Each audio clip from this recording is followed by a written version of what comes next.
It's all good.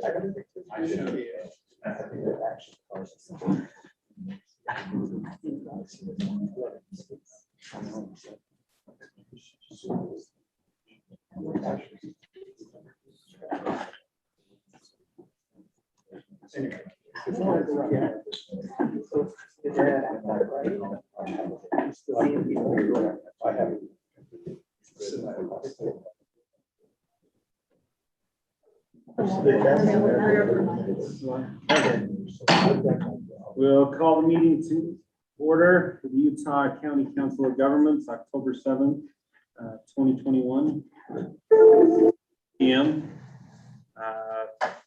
No public comments were sent in. So public comments. Seeing none, we'll close the public comments. Action item to approve the May 6th, 2021 meeting minutes. I'll entertain a motion. I'll make that motion. We have a first from Mayor Child, the second from Mayor Anderson. I'm struggling. Okay. Any further discussion? All in favor? Aye. Any opposed? Aye.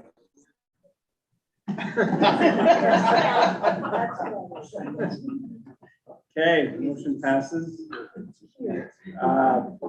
Pre-disaster mitigation plan. Shawna.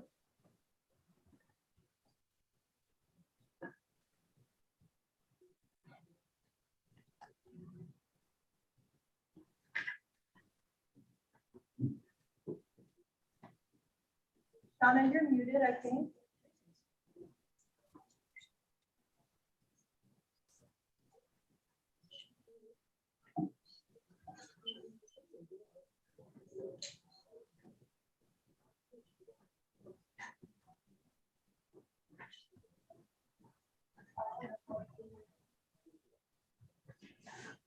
I don't want to speak for Shauna. This is Michelle Carroll, but we're at the same hotel at a conference and our Wi-Fi is really poor here. So I'm wondering if that might be the issue. There Wow, we go. did you? Hi, Shauna. Hi. Yeah, I also am not receiving the information or the volume. Can you hear us now? Yes, I heard that. Okay. I don't think it's this requires approval. Hey, Shauna or Michelle, do we know if this requires approval tonight if we've got some audio problems or? Will you repeat that, Andrew?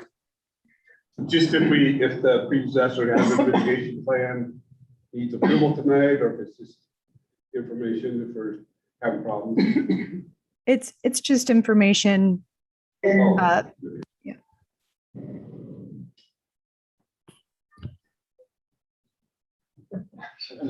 Sorry. Yeah, we might want to do this in person. There's something that we have to do right now.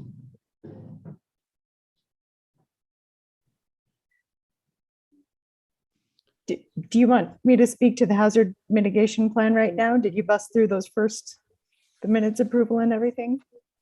Yeah. Yes. Okay, my apologies. It was a little garbled. Yes, so in the agenda packet, you'll have the flyer inviting you to a few different pre-disaster mitigation plans. The pre-disaster mitigation plan is something required by FEMA to get cities thinking about mitigation rather than focusing on response. The studies say that for every $1 you spend in mitigation, you save about 6 in recovery.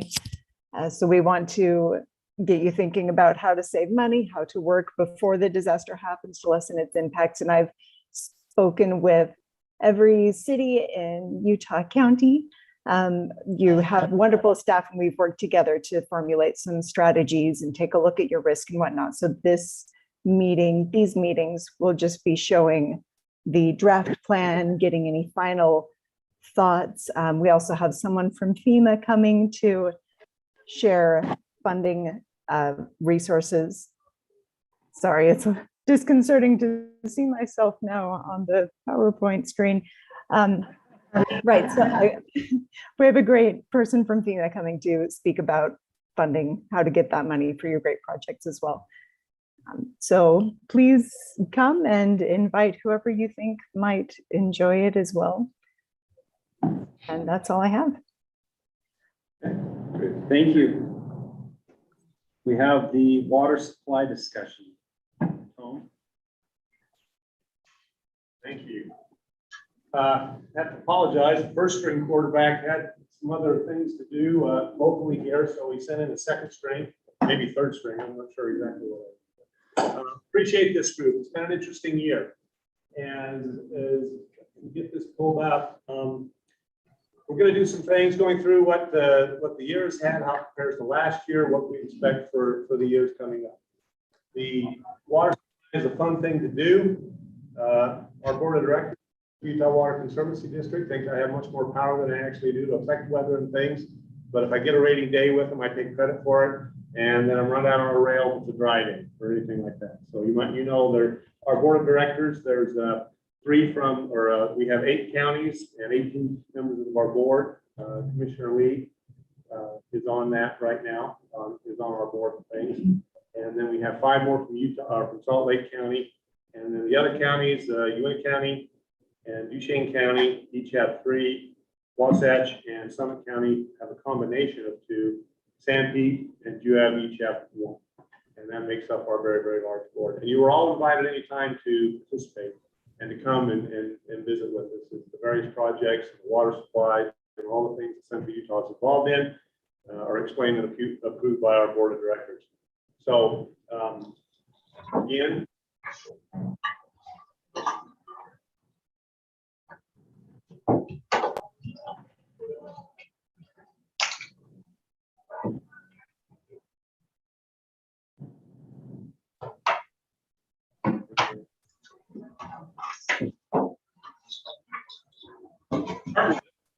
Assistant General Manager. I've been with Central Utah Water Conservancy District a little over 34 years, in my 35th year. I've literally watched some of the dams grow up, walked the foundations of them, was able to participate in the first fillings of 2 or 3 of them. And it's been quite a ride, and it's a marvelous project.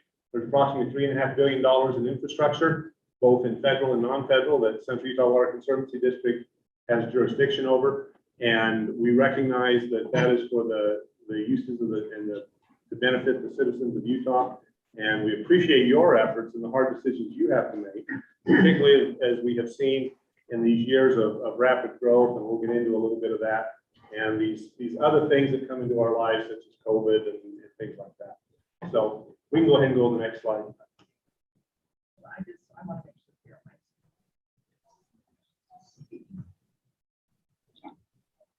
Okay, we're going to do the water year in review. This is a small town in eastern Utah. This is my hometown. In fact, one of those lights is by my house, and this was just a wonderful picture taken from the top of the D Hill. This is Duchesne, Utah. Duchesne, Utah was famous for a while for having the longest string of football victories in the history of the state of Utah at 48. Corner Canyon, I believe, with a victory this weekend surpasses that at 49. The problem with this, oh, okay. I can ramble it too. Go ahead and ramble. Just as you take a look at that picture real quick, one difference we had this year over last year, we were hoping for a monsoonal season. It didn't materialize. And this year to date, we have had quite a bit. In fact, Upper Stillwater Dam, one of the high reservoirs we have in the Uintahs out there, the Rock Creek drainage, maybe some of you are familiar with it. You've probably seen it on TV when it spills. It has a huge spillway, 600 feet wide, 200 feet tall, a little taller than Niagara Falls.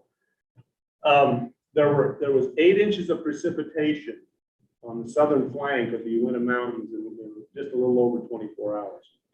That was added to a 90,000 acre burn scar that came from the East Fork fire of 2020. You mix the two, and you have debris flows and things like that. But that's a demonstration of the conditions that water suppliers are under, the wholesale water suppliers, particularly of surface waters, that we have to contend with on a daily basis. 2018, there was another large fire, Dollar Ridge fire. We had to make a $28.5 million upgrade to one of our plants in eastern Utah just to be able to handle the siltation stuff that was coming in.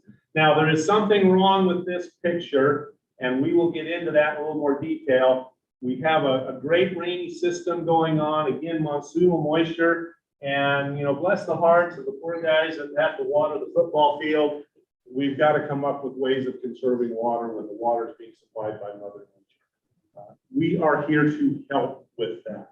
And we're not here to blame. We're here to find efficiencies that working with you, with our staff, helping with things from model ordinances, programs we have, helping with funding secondary water meters and things like that. We're here to do that. Many of you have met Rick Malloy. Does that name ring a bell? With our organization, he is our water conservation manager, and I saw some copies of our conservation plan on the desk here. I brought a few more of those. If you don't have them, if you like extra copies, feel free to take those. The big thing we're doing right now, I was in southern Utah yesterday, and I was amazed at the amount of water-wise plantings and the amount of not greenscapes in the sense of Kentucky blue, but of gravelscapes and cobblescapes and hardscapes that have been implemented down there. My compliments to that part of the state. We are moving that direction here. And we all know that Las Vegas is implementing a program where if the only time the grass is walked on is to be mowed, it's going to be ripped out. There needs to be a function for the grass other than being pretty. And as we look to this growing state, as we look to the population numbers that are coming, we've got to make those kind of decisions, and that's coming from you people as you make policy, as you pass ordinances, and Central is here to help that. So looks like we're off and running here. Possibly close. Okay. Yeah, go ahead. I'm going to start telling you my kids' names and my grandkids, things like that here pretty quick, so we can do that. All right, let's try this. 2020 was an interesting year, the driest year on record. If you look at the numbers here from the period of 1895 to 2020, this rate is the ranking of the driest years. Number one is the driest year on record. So Utah and Nevada had the driest years on record in 2020. Arizona was the second driest, California 3, New Mexico 4, Colorado 2, and Wyoming 5. Those states have another relationship. Those are the states of the Colorado River. You've heard a lot about the Colorado River, the Colorado River Authority of Utah. It shows that area that the Colorado River feeds had a horrible year last year. And so as we know, the passage of the legislation last year, the establishment of the Colorado River Authority of Utah, the designation of Gene Shawcroft as the Utah Colorado River Commissioner, there is a lot of work to be done. Now, how did this year compare? Next slide, please.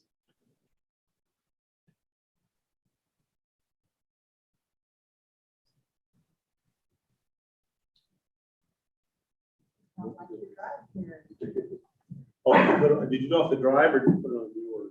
I did it off the drive. That's what they should.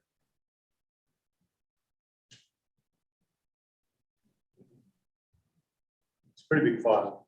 Oh, it is? But- Okay. But that's, yeah, it probably worked better on the machine. The numbers I can remember, California was in the driest year so far. Nevada was in the second driest, but Utah actually was rated number 11 so far, and that's with 1 month being left in the water year. Now we're at the end of the water year. We talk October 1 as the start of our water season. So there was 1 month needed of additional data. What saved us are the monsoons. And this is an important part of our entire water supply. We know that Utah needs to have a great snowpack.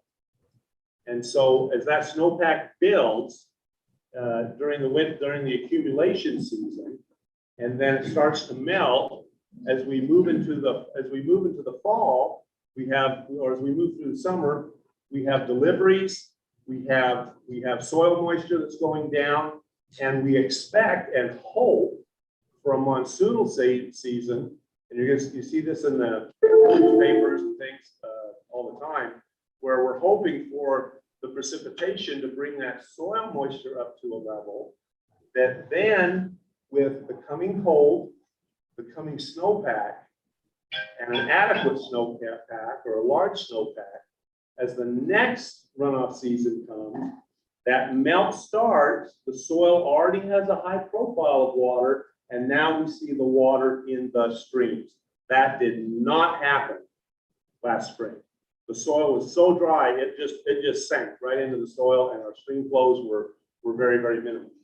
So that's what we're looking forward to this season.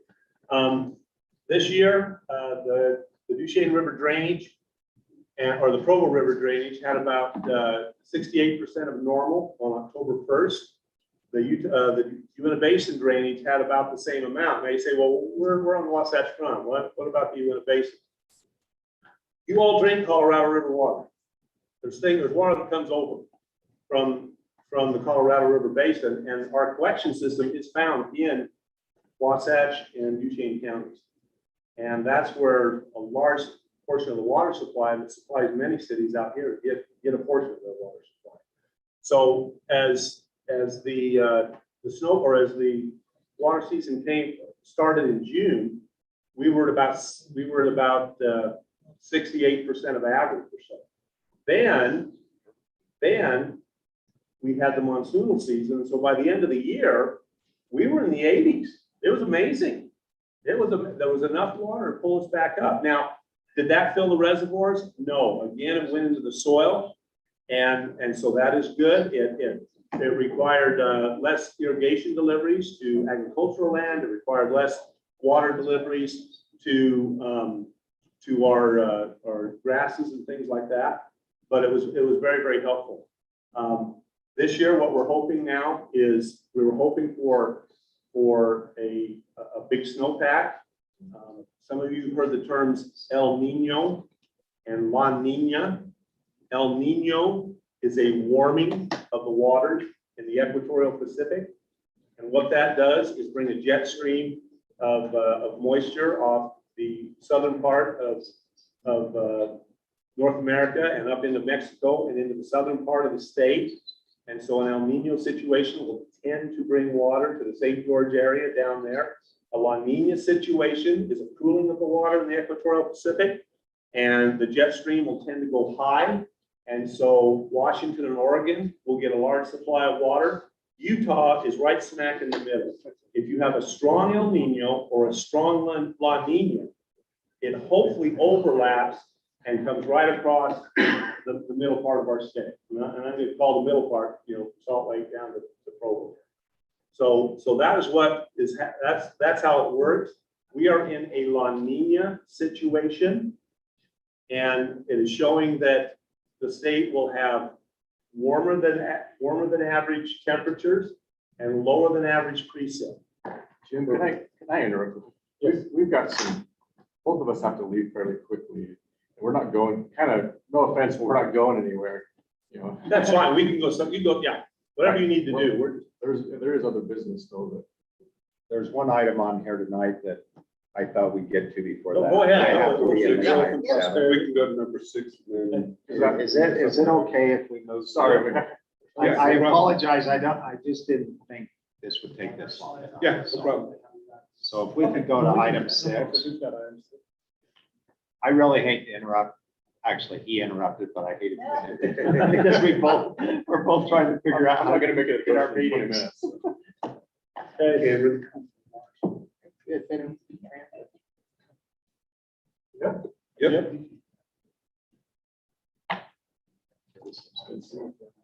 Good to be seen. Not ready to use it. Thank you, everybody. Appreciate being here. Cameron Martin. I'm here representing the Utah Valley Chamber and all the chambers of Utah here in Utah County. And I have former Governor Gary Herbert here with me as well. And so we appreciate the time. We'll be quick. We've come before you. And by the way, last time I stood before you, I was at Utah Valley University. I'm now at Rocky Mountain University of Health Professions. And enjoying that. I can tell you about that later, because that's not why we're here. But we're here to talk about the next iteration of the Valley Vision Initiative. You'll recall we've approached you before about this effort, which started in 2018 and gaining momentum.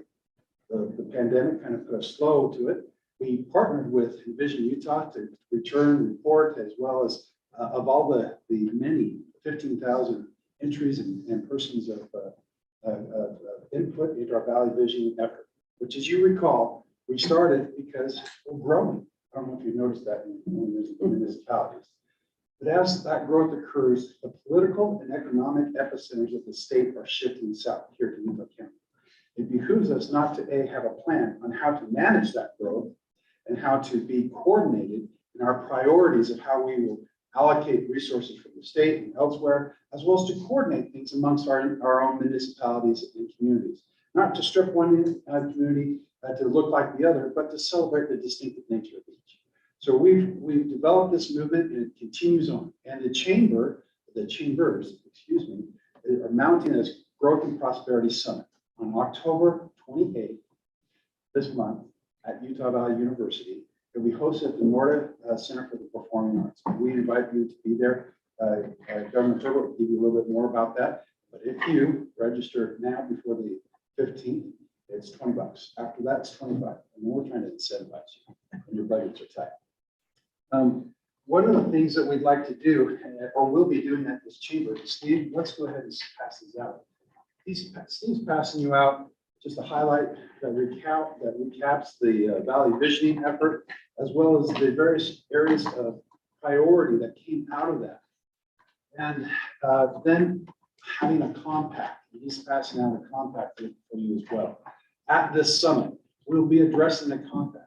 As tradition with Utah Valley and the other chambers, we don't give a specific roadmap, we give you a compass, principle-based documents that people can see themselves in, that we can agree on. These are principles that we need to unite on, so that as we grow, we manage that growth. Because as Envision Utah says, how we grow matters. No, time's short, so I'm going to turn the time over to Governor Herbert to twist your arm to make sure you come and be bright-eyed and bushy-tailed. Governor? Okay, we're not going to twist your arm. Oh, I will. Cam can do that, but we are going to invite you to come to this summit. I think it's going to be interesting for all of us to learn together and prepare for the future. But before I talk about that, let me just say I've just been sitting here waxing nostalgic about my 14 and a half years sitting with the council of governments, the mayors, and how much I enjoyed that. I really did. I had a great appreciation for local government. I've always said that's where the rubber meets the road. You guys provide most of the services that people receive. And you're really the worker bees when it comes to getting government efficiency and getting things done that are appropriate. So I certainly want to thank you for your service. And again, I come from local government, so I'm biased in that regard, but thanks for the good work you're doing. Also, we're kind of combining today about business. Our focus as government has been on economic growth and development. I believe if you get that right, everything else kind of falls into place. Whatever your pet issues are, if you want to fund more for education, transportation, health and services, you can do that if you have a healthy growing economy. And we have one here in Utah County. You've heard the statistics in the past. This is the fastest growing part of the fastest growing state in America. Utah Valley has been listed lower than second best economic place in the nation. And I want to recount because I think it probably is the best place in the nation for economic growth. And what we've seen take place here is nothing short of phenomenal. And the growth is taking place. Mayor Tom out there in Eagle Mountain is just incredible. And I birthed Saratoga Springs and Eagle Mountain. That's the right terminology. Those two cities when I was a county commissioner back in the 90s. And to see the 48,000 now we have in Eagle Mountain and 1,500 homes in the queue, which will mean another 45,000 people in the next 5 to 7 years, is remarkable. You all feel the growth pressures and what's taking place. And certainly that's something we need to address. That's this Growth and Prosperity Summit is designed to do that very thing. So one, we want to invite you to come and participate. We need your input. You are on the front lines, the cutting edge. And so please come and participate. As you participate, the summit will become better and stronger and more effective. Secondly, we want you to invite your city council people to come with you. Obviously, the more the merrier, and certainly as you make decisions and policy direction for your local cities, having everybody on board with the same information is going to be, I think, helpful to you. And last not least, we'd like you to, if you could, through your social media, your interaction with your citizens, maybe push out this invitation to the citizens that are welcome to come and participate too. I know that you've got more than you can say grace over now. But I would say, as somebody who's been in the governor's chair and seen what's taking place, the phenomenal that's taking place in Utah, growth is the #1 issue. Everything else falls underneath that umbrella, and it impacts our schools. It impacts our roads and transportation, our quality, our business opportunities. How we handle growth is really critical. And I'm here to tell you that growth is going to happen whether we like it or not. People like the people here. I mean, I've had more people come. I'll just tell you one story to illustrate the point. I was at the Ogden Airport, and I had, speaking of a group of people there in one of the hangars, interesting enough. And so as I'm walking out there and I had security pulled me over, I saw out of the corner of my eye this guy just making a beeline for me. And he was walking with a purpose. And he came up to the side of me and said, "Are you the governor?" And the way he said it, I didn't know whether I wanted to answer yes or no. I was like, "Who wants to know?" And I said, "Well, as a matter of fact, I am." And he said, "I was transferred here to Utah by my company 2 years ago. And I was not happy about it." I said, "Well, how come?" He says, "I love the beach. You have no beaches in Utah. You have way too many Mormons." And I explained to him politely, I said, "Well, I'm just a governor. I can't do anything about the beaches. I can do even less about the Mormons." And he said, "No, you misunderstand. I've been here 2 years." And I says, "I hope it's worked out for you." And he says, "You couldn't pay me enough money to go back to California." That's just one of many stories of people who have discovered the wonders of Utah, the people, the friendliness, traditional values, that they want to be here. And so they're coming whether we like it or not. And what we can do is accommodate the growth so we don't have a diminution of the quality of life. I think that's what we all want to have. We want to have a place for our kids and our grandkids to stay home if they want to. If they want to go someplace else, God love them. That's probably good for a life experience. But exporting your children is not a good policy. And they're our best and brightest. So whether it's education issues, all that we talked about, this summit will help us ferret out what we want to do and how we should do it together. So let me just ask you to please come and invite your council and invite your citizens to come. And we look forward to hosting at Utah Valley University, the largest student university in our state, by the way, which reflects the growth that we're seeing here in Utah County. So thank you very much. Good to be with you again. Are there any questions from the body? I want to say that you received a copy of the compact digitally yesterday. You have a physical copy here there. We would welcome your support. And I'll just say this, you all probably know this, but I'm here representing Utah Valley Chamber, but all the chambers are sponsored with this with Utah Valley University. And I've taken a position affiliated with Utah Valley Chamber because of my love for business and economic development. My dad used to be the president of the chamber, probably in my DNA. So yeah, I want to work with all you guys and make sure we do things correctly. We have kind of one time to do this correctly. And we're going to work in conjunction with Solid Valley too. As you know, I moved to prison. It's going to open up a spot there in the Silicon Slopes. When you join there, what used to be the point of the mountain, it's not so much of a point anymore. It's most of the way. But that's going to be a major economic corridor there. We do need to do that right. So I'm planning now in advance, master plan area. Since I don't know if you've had Alan Massey come down and talk to you all, but it's probably something that I have to speak to the council about, so you understand what's going on. He's been appointed to work for me in environmental issues. He's worked from Vision Utah. The legislature's appointed him to kind of master plan this point we call really as we work together with the two valleys. So Derek Miller, chairman, the president of the Solid Chamber of Commerce, is well aware of what we're doing. I just got the phone with Spencer Cox. He said to say hi to everybody. He comes from local government too. You know. So again, I think it's a great opportunity for us to prepare for the future. Chair Miller? Yes. Can I interrupt? Thank you, Governor. Well, thank you. Comments. I very much appreciate that. Good to see you here with us. But I've got to leave, and I understand that there's an action that we have to take here tonight in order to request that they have a resolution passed before October 27th. And so, if I may, before I leave, ask that we get a head nod or whatever we have to do here in this body to have some kind of an emergency resolution put forward before that date.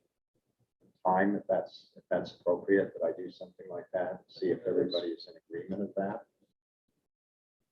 Yeah, we can send it out and have electronic vote on it. Do we need a head nod here to move forward with that? Is that okay with Head nod. everybody? Head down or a thumbs up. Thumbs up. Thumbs up. There we Two go. thumbs up. That's good. Thank you, man. Thank you, everyone. Thank you. Hey, it is so good to be with you guys. I can't tell you. It's good to Back have in you my here. roots and local government. County commission work for mayors. It was being government is pretty good this year.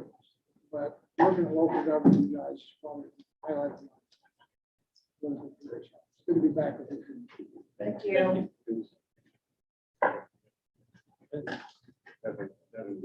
So back to item 5.